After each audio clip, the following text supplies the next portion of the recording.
decided that I wanted to check out the whole hot water turning into snow / cloud when it's really, really cold.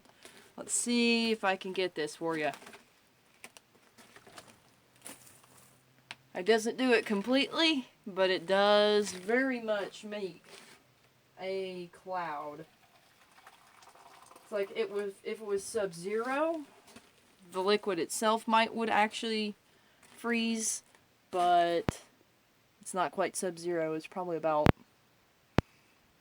probably about 6 or 7 out.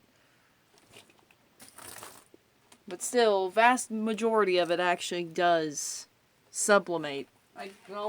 No, don't think it's sublimation, because sublimation is from solid to gas.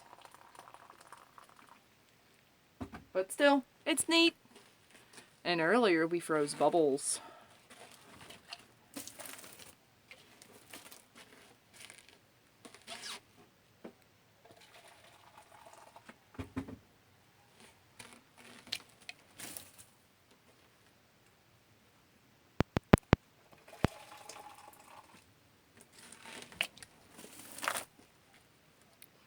Your path's gonna be icy. Morning. Be careful over here. Whoa! When it hit the roof, actually did mostly evaporate. Holy crap. It was just a tiny bit. Well, there you go.